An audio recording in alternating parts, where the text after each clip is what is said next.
החינוך בתוך הבית, בתוך המשפחה פנימה, שזה גם משהו שהוא חשוב. תודה, שבת שלום, פרופסור אלוני. תודה רבה לך על השיחה המעניינת הזאת.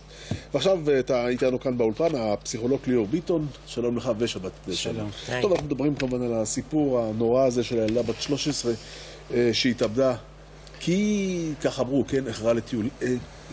איחור לטיול הוא סיבה להתאבדות, או שאנחנו לא, זה קל נורא להגיד את זה, אבל זה לא זה. איחור לטיול אולי, קודם כל אנחנו לא ממש מדברים על המקרה הזה, אני לא מצוי בפרטים, אבל אנחנו נדבר יותר על התופעה. לא, אבל עצם העובדה שילדה בת 13 התאבדה. אז אני חושב שאנחנו מדברים על בעיה רחבה, בכלל שאנחנו פוגשים אותה, שצעירים לא מגיעים לקבל עזרה רגשית ונפשית. זו בעיה שמתמודדים איתה בכל העולם המערבי, וגם אנחנו מדברים על מחקרים מראים ש70-75% מהצעירים עם סימפטומים רגשיים לא פונים לקבל עזרה. מה זה צעירים? תן לי גילאים. מתי צריך? נגיד, המרכז שאני בא ממנו מטפל בצעירים בגילי 12 עד 25. אבל 12 זה כי ההורים הביאו אותו. זאת אומרת, צריך להיות... ילד בן 12 לא הולך, אומר, אמא, אני צריך פסיכולוג או פסיכיאטר. אז קודם כל תתפלאי שהיום אנחנו רואים גם את זה, וזה מקסים וזה מדהים, וזה חלק ממודעות הולכת וגדלה. ילד בן 12 שאומר, אני צריך פסיכולוג. 12, 13, 14, שמגיעים אלינו, שבאים ומבקשים ואומרים, אני צריך לדבר עם מישהו. ולשמחתי אני גם רואה הורים שיודעים לשתף פעולה עם זה ואכן מביאים אותם. הבעיה שלנו היא עם אחוזים מאוד גדולים של גם הורים וגם צעירים שמרגישים ששירותי בריאות הנפש הם מתויגים, הם מאוד סטיגמטיים ולכן הם לא פונים לקבלת עזרה. שוב, אני מגיע... מה שנכון, אבל...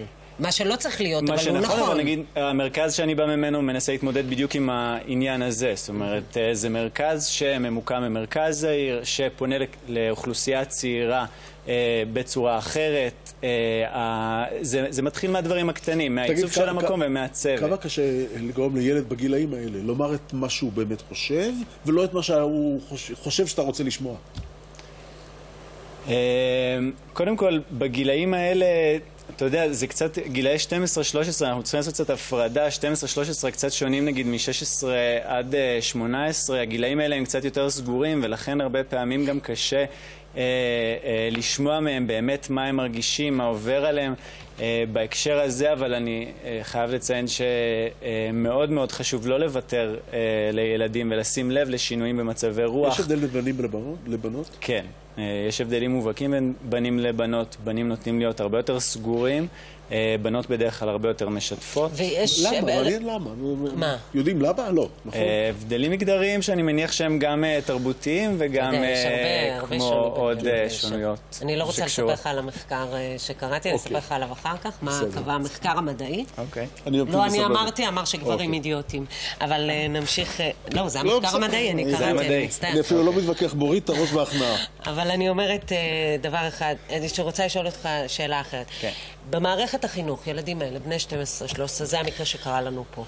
עד כמה הצוות הוא מספיק מקצועי בבית ספר כדי לזהות את אותם ילדים שיכול להיות שצריכים, עד כמה הצוות צריך באמת לעקוב אחרי ילדים, עד כמה בכלל הוא מסוגל לעשות את זה, והאם יש בכלל הבדל בין תרבויות שונות. זאת אומרת ששם יש פתיחות מסוימת מצד המשפחה להסתכל עליהן, ובתרבות אחרת לא. טוב, זה קצת שתי שאלות. אני חושב שהסוגיה הראשונה שאת מעלה היא מאוד מאוד חשובה, ואני רוצה להרחיב את זה לא רק לצוות בבית ספר, אלא בכלל למבוגרים שבאים במגע עם צעירים, אם זה רופא משפחה, אם זה תנועות נוער, מדריכים, אם זה המורים בבית ספר, היועצות וכך הלאה, וחשוב מאוד שכל המבוגרים שבאים במגע עם צעירים יהיו ערניים לקשיים רגשיים, לשים לב לשינויים אצל צעירים שיכולים להעיד על מצוקה.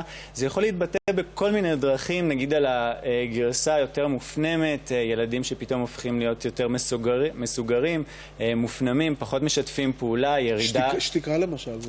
למשל הסתגרות בבית, למשל פחות יזימה של יחסים חברתיים עם חברים, למשל ירידה בהישגים. על הצד האחר של הדברים, ילדים שפתאום הופכים להיות מאוד סוערים, שפתאום עוסקים בפעילויות מסוכנות כאלה ואחרות. חוסר רצון לצאת, דברים מהסוג הזה. אז זה, כן, זה על הצד היותר מסתגר של הדברים.